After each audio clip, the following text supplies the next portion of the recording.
Hi, it's John and welcome to the channel. I've got my big blue mug of coffee, 7:50 a.m. It is still Tuesday, June the 10th, and I'm doing my second video today. I had to do a video on this today. It is infuriating what I saw this morning, and unfortunately I didn't see this video prior to me doing my earlier video today, which I think you still should watch on the different layers of obstruction and excuses the Liberal government, Mark Carney, are coming up with so that we don't have pipelines built in this country.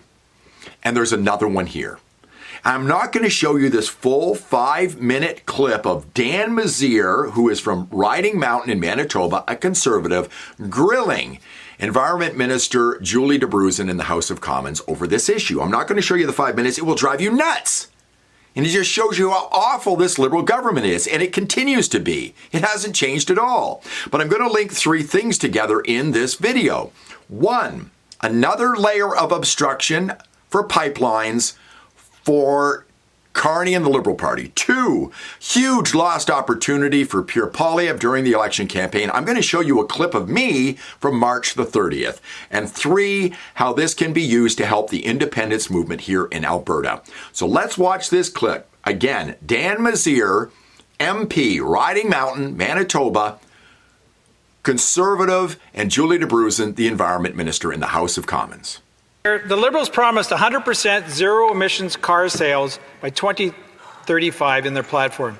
Does the minister intend to keep that policy? Yes or no? Minister. Mr. Chair, let me begin by saying that it has been absolutely one of the worst things to see the unjustified tariffs from the United States against our auto sector. We will have our auto sectors back, and the workers in that industry, we have their backs. Do you intend to keep that policy? Yes or no? The Honourable Minister. Mr. Chair, as I mentioned before, as we move forward, we need to make sure that everything we do... Chair, does the minister intend to keep that policy? Yes or no? The Honourable Minister. Mr. Chair, the transportation sector is actually 27% of Canada's GHGs. Is the government's target for 100% zero-emissions vehicle sales by 2035 mandatory or optional?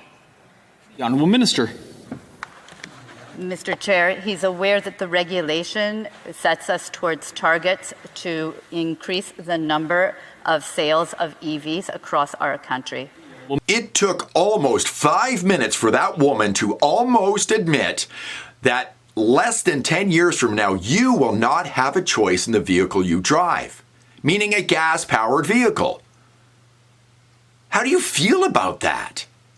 Let alone the fact that they're going to pour a lot more of your tax dollars into EV companies and subsidize battery companies, and who knows what the car companies are thinking. They want to build the cars they want to build that they can sell. Instead of them sitting on lots, EVs, and not being sold. Why not move it all to the United States? Donald Trump's probably smiling this morning. I mean, I drove out yesterday with my family. They'd never been to Banff. I drove around Lake Minnewanka, up to Norquay. I drove all the way out to Lake Louise. I couldn't have done that yesterday in an electric vehicle. It wouldn't have made it. Up all those mountains and hills and whatnot. It wouldn't have made it. Let alone the fact that if we have 2 weeks of minus 35 temperatures here in Alberta during the wintertime, an EV just won't make it, folks. So this is the next layer they're adding on. Why build a pipeline? Canada will be gas-powered car-free within the next 10 years. Not to mention Pierre Poilievre. Now, if you've been here for a while, you know I ragged on Pierre Poilievre for not taking credit for getting rid of the carbon tax on gasoline. That personal carbon tax you've been paying for years.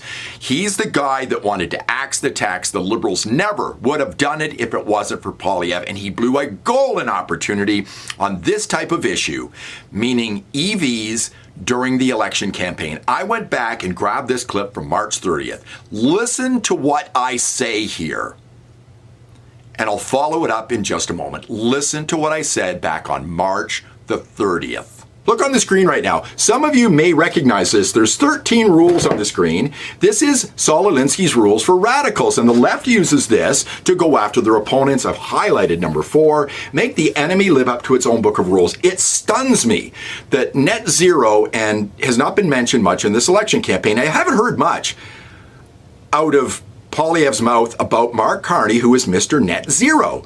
Make him live up to his own book of rules. Denounce net zero. Canada, if you look on the screen again, has committed to net zero emissions by 2050. Poilievre needs to come out and say, with the current situation with the United States, Donald Trump, drill baby drill, giving up on the Paris Accord, Canada is no longer going to be a net zero country. We're going to get our stuff out of the ground, ship it around the world, and allow them to become more environmentally friendly, if you care about that, and make Mark Carney denounce net zero. He's not going to do it. He keeps talking about developing our resources, sitting down with the premiers, getting an energy corridor across the country. He's not going to do that. He doesn't give a damn about what's going on here in the West. That old saying's been popping up. I've been hearing it the last couple of days. Screw the West. We'll take the rest. That's all the votes out east. That's all he needs. Make him denounce net zero. And if he doesn't, go after him relentlessly. It's his Achilles heel. I said it was his Achilles heel. It was hardly brought up during the election campaign. Hardly at all. Imagine if Poilievre had come out and said, Carney's going to ban the vehicle you want to buy within the next 10 years. You won't have a choice. How do you feel about that? Because that's what you're going to get. You won't be able to drive the car you want in your own country. This is a free country and the Liberals won't let you do it. I don't think most people want that. I don't think most people would have voted for that. He blew a golden opportunity. Net zero was hardly mentioned at all. This man is a radical. Julie de Bruzen is a radical. Then we move on to the independence movement here in Alberta. What a great opportunity, independence movement in Alberta. Albertans need gas-powered cars. I rewrote the question for the Alberta Prosperity Project. Do you want to be allowed to drive the vehicle of your choice in Alberta? Yes or no? Yes designates leaving Canada. No means Alberta stays in Canada. I don't think there's a lot of Albertans that want to vote away their right to drive the vehicle they want to drive. Use this. The Liberals are going to ban your choice for a car in Alberta. Do you really want that? Just another thing to add on to all the reasons why Alberta needs its independence. It's so infuriating. This government is such a joke. The Liberals are such a joke. Carney is such a joke. So many people got suckered into voting for these people. Thanks for watching. I do appreciate it. If you like the video, please give me a thumbs up, subscribe to the channel, ring the bell for notifications, and I'll see you in the next one.